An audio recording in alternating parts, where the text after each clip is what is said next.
এসো। Thank you sir.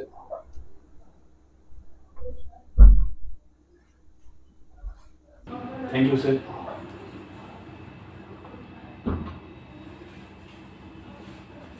Jai Hind ma'am. Jai Hind sir. Jai Hind. Jai Hind. বসো। Thank you sir. কি নাম তোমার? আমার স্যার নাম অভিনন্দন মন্ডল। অভিনন্দন, তাই তো?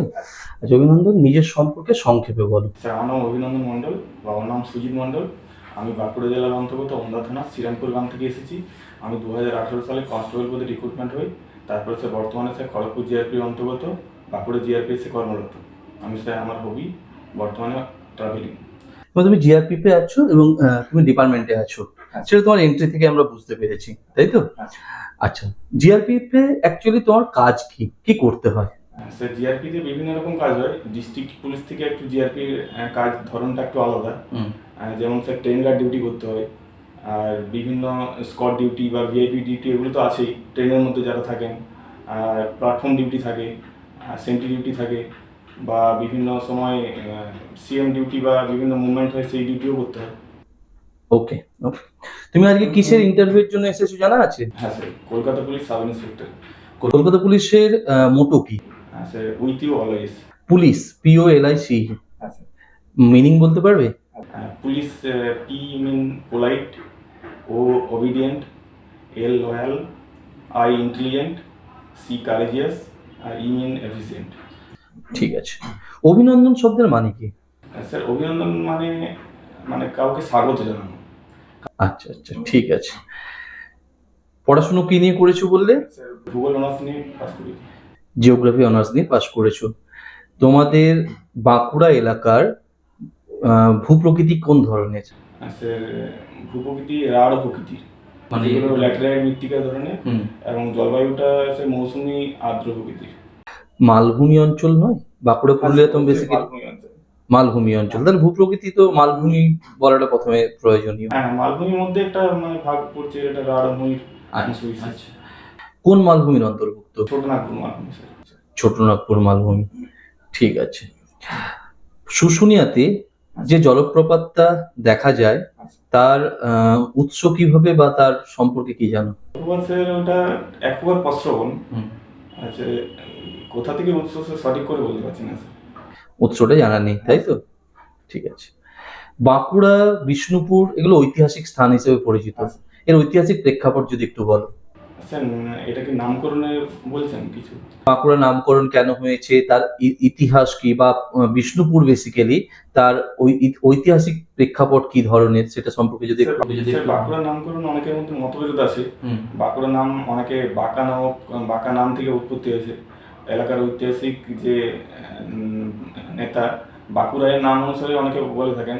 আবার যে মল্ল রাজারা, বিষ্ণুপুরে যে মল্ল রাজারা ছিলেন তার 22 পুত্রের মধ্যে একজন ছিলেন বীরহাম্বি, তার নাম অনুসারেও বাঁকুড়া নামকরণ করা হয়ে থাকে। আর সে বিষ্ণুপুর বিশেষ করে টেরাকোটা শিল্প বা মন্দিরনগরের জন্য বিখ্যাত। আর সে বালুচুরি, তাঁত এগুলোর জন্য বিখ্যাত। আচ্ছা আচ্ছা, টেরাকোটা শিল্প জিনিসটা কি যদি একটু বলো। আচ্ছা, মাটির তৈরি এক প্রকার বিভিন্ন রকম কারুকার্য করা থাকে পোড়া মাটির। হ্যাঁ, এটাই স্যার টেরাকোটা। বাঁকুড়ায় এছাড়া আর কোনো শিল্প আছে? হ্যাঁ, শুশুনিয়া ম্যাডাম, শুশুনিয়া পাহাড়ের মানে পাহাড় কেটে যে এক প্রকার বাসনপত্র তৈরি করা হয় আর দেবদেবীর মূর্তি তৈরি করা হয়, ওটা স্যার ম্যাডাম এটা বিখ্যাত। আরেকটা আছে, একটু ঠান্ডা মাথায় ভেবে বলো। স্যার পিতল দিয়েই তৈরি হয়, কাঁসা পিতল দিয়ে। স্যার মনে করছি। ওকে ওকে, ঠিক আছে। তুমি পুলিশ শব্দের ফুল ফর্ম বললে, যে 6টা গুণ ওখানে আছে, সবগুলো আছে তোমার মধ্যে? হ্যাঁ অবশ্যই আছে। ওখানে একটা ওয়ার্ড বলেছিলে কারেজিয়াস। তুমি এগিয়ে গিয়ে নিজের থেকে কারেজিয়াস কোনো কাজ করেছো, এরকম কোনো এক্সাম্পল বলো। ম্যাম, একবার আমার মানে বাইক অ্যাক্সিডেন্ট হয়। মানে আমি বাইক চালাতে চালাতে হঠাৎ করে একজন মধ্যরত অবস্থায় আমার সামনে চলে আসে, তারপরে অ্যাক্সিডেন্ট হয়। এখানে আমারও খুব লাগে, ওরও খুব লাগে, আমারও খুব লাগে। তারপরে আমার রক্তাক্ত অবস্থাতেই আমি আমার ইয়েটা উপেক্ষা করে, আমার যতটা জখম হয়েছে সেটা উপেক্ষা করে তাকে আমি হসপিটালাইজড নিয়ে যাওয়ার চেষ্টা করি। তারপর সেই মুহূর্তে আবার বিভিন্ন লোকজন সাহায্য করে, তারপর দুজনকে হসপিটালে নিয়ে যায়। এটাকে কি তুমি কারেজিয়াস বললে? ম্যাডাম, আমার সেখানে ঘাটাকে মানে কোনো কিছু আঘাতটাকে উপেক্ষা করে তাকে হসপিটালাইজ নিয়ে যাওয়ার চেষ্টা করি। এটা একটা এক প্রকার সাহসীর পরিচয় বলা যায়। এটা সোশ্যাল রেসপন্সিবিলিটি বলে। আচ্ছা ঠিক আছে, আচ্ছা। তাহলে বাঁকুড়ার ডোকরা শিল্প সম্বন্ধে তোমার জানা নেই। তোমার থানার ওসিকে, সাব ইন্সপেক্টর বিশ্বনাথ দাস মহাশয়। ওসি এবং ওআইসির মধ্যে ডিফারেন্স? ওসি এবং আইসি ম্যাডাম, ওসি বলতে যে এরিয়াটা জুরিসডিকশন কম তুলনা মাফিক আইসির তুলনায়, আইসি এবং ইন্সপেক্টর ইনচার্জ যিনি থাকেন সেই এলাকার যে এলাকাটা বেশি থাকবে এরিয়াটা, সেখানে আইসি চার্জ থাকবে না, এবং যে এলাকা কম থাকবে সেটা ওসি চার্জ থাকবে। দুজনের র্যাঙ্কের কোনো ডিফারেন্স? হ্যাঁ, উনি সাব ইন্সপেক্টরের উপরে র্যাঙ্ক থাকবেন, আইসি যিনি ইন্সপেক্টর র্যাঙ্ক। সবগুলো একসঙ্গে বলতে হবে, ঠিক। আচ্ছা অভিনন্দন, ডিপার্টমেন্টে তুমি যেহেতু জব করছো তাহলে ডিপার্টমেন্ট সম্পর্কে আশা করি তোমার বেসিক কনসেপ্টগুলো বা ধারণাগুলো আছে, তাই তো? ঠিক আছে। তুমি সাব ইন্সপেক্টর হিসেবে যখন জয়েন করবে প্রথম দিনে তোমার কার্যাবলী কি হবে? আচ্ছা, সাব ইন্সপেক্টর হিসেবে জয়েন করার সময় প্রথম দিন আমার জয়েনিং যেনার কাছে করতে বলা হবে তার কাছে জয়েনিং যেতে হবে। তারপর যা উপদেশ থাকবেন সেরকমভাবে কাজ করতে হবে। কলকাতা সম্পর্কে ধারণা কি আছে একটু বলো, কারণ তুমি কলকাতা পুলিশের সাব ইন্সপেক্টর হতে চলেছো।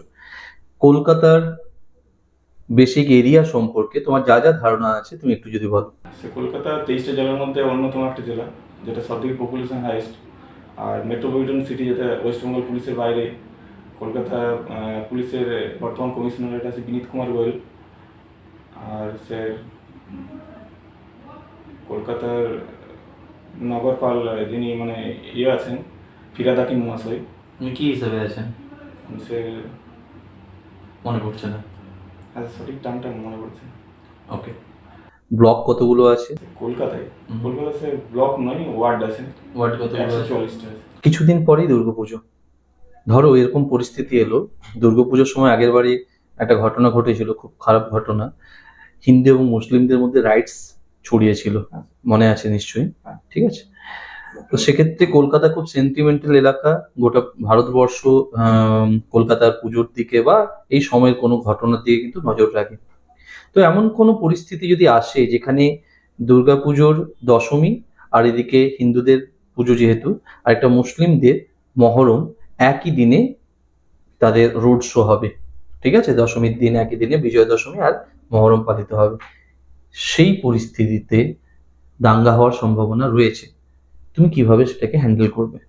স্যার প্রথমে আমি দুই যে ধর্ম যারা আছেন, ধর্মের যে প্রধান উপদেষ্টা তাদেরকে আমি ডেকে একটা টাইম শিডিউল করে দেবো, যে হয়তো দুর্গাপুজো যেহেতু আমাদের দশমীর সন্ধ্যাবেলায় অনুষ্ঠিত হয়, সেক্ষেত্রে তাকে আমাদেরকে 4টার পরে দুর্গাপূজা অনুষ্ঠিত করতে বলবো।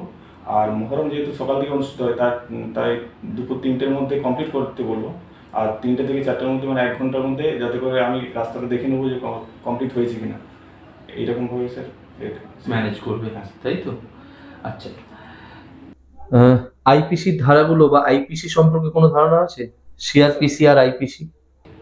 স্যার আইপিসি মানে ইন্ডিয়ান পেনাল কোড 1860 সালে চালু হয়েছিল। আর CrPC code of criminal procedure 1973 সালে আইনে চালু হয়েছিল, 1974 সালে ফার্স্ট রিপিট কার্যকরী হয়েছিল। বেসিক ডিফারেন্স কিছু? আচ্ছা, আইপিসি পেনাল কোড যেগুলো কিভাবে দণ্ডবিধি হবে তার বলা হয়েছে, কি কি দণ্ড হবে সেগুলো, আর কিভাবে প্রসিডিওরটা মানে কোর্ট কিভাবে পরিচালনা করবেন তার প্রসিডিওরটা সিআরপিসিতে বর্ণনা করা হয়েছে। 144 ধারা সিআরপিসি না আইপিসি? আইপিসি। আইপিসি কি আছে 144 ধারায়? আচ্ছা, উপদ্রব বা বিশেষ আশঙ্কার জন্য যে সকল এলাকা, সেই সকল এলাকায় যে ক্ষমতা প্রয়োগ করা হয় সেটাকে 144 ধারা। কি আছে তার ডিটেলস, মানে সেই ক্ষমতার ভিতরে কি আছে, কি রেস্ট্রিকশন? মানে স্যার 4-এর অধিক, 4 বা 5, ম্যাডাম সঠিক মনে পড়ছে না, 4 বা 5-এর অধিক কোনো সেই এলাকায় কেউ থাকতে পারবে না, এরকম বলা আছে। একসাথে। আচ্ছা, ডিস্ট্রিক্ট আর পুলিশ ডিস্ট্রিক্ট দুটো ডিফারেন্স কি? ডিস্ট্রিক্ট বলতে যেটা রেভিনিউ ডিস্ট্রিক্ট হয়, যেমন ওয়েস্টবেঙ্গলের 23টা ডিস্ট্রিক্ট আছে, আর পুলিশ ডিস্ট্রিক্ট এরিয়ার ভিত্তিতে ভাগ করা হয়েছে। বর্তমানে 28টা পুলিশ ডিস্ট্রিক্ট আছে। আর পুলিশ ডিস্ট্রিক্ট বেসিক্যালি ভাগ করা হয়েছে মানে যাতে করে জুরিসডিকশনটা সঠিক পরিমাণে শাসন মানে একটা ল অ্যান্ড অর্ডার থেকে মেনটেন করা যায়, সেই জন্য ছোটো ছোটো ক্ষুদ্র এলাকায় পুলিশ ডিস্ট্রিক্ট ভাগ করা হয়েছে। ঠিক আছে, আর কোনো প্রশ্ন আছে? ঠিক আছে অভিনন্দন, তুমি আসতে পারো। Thank you sir, thank you ma'am. অভিনন্দন, তাহলে ফিডব্যাক টাইম। ওকে, ইন্টারভিউ ভালো হয়েছে, খারাপ বলবো না, ঠিক আছে। আগের তুলনায়, আগের যে দিনগুলো তুমি প্র্যাকটিস করেছো তার তুলনায় যথেষ্ট ভালো। সমস্যা দুটো জায়গাতে রয়েই গেছে, সেটা হচ্ছে আগেও যেটা বলা হয়েছে, সেটা হচ্ছে তোমার ওই এবং আটকাটা কমেছে অনেকটা, কিন্তু আছে এখনো, ঠিক আছে না? আগে প্রথমে পজিটিভ গুলো আমি বলে দিই, তারপরে নেগেটিভ গুলো বলবো। পজিটিভ যেটা, তোমার এন্ট্রি খুব ভালো, তোমার বডি ল্যাঙ্গুয়েজ খুব ভালো, ড্রেসিং সেন্স অত্যন্ত ভালো, চুল খুব সুন্দরভাবে পরিপাটিভাবে কাটা আছে এবং আচরণ হচ্ছে শেভিং করে আছো, ওয়েল ড্রেসড, সব থেকে বেটার, ঠিক আছে।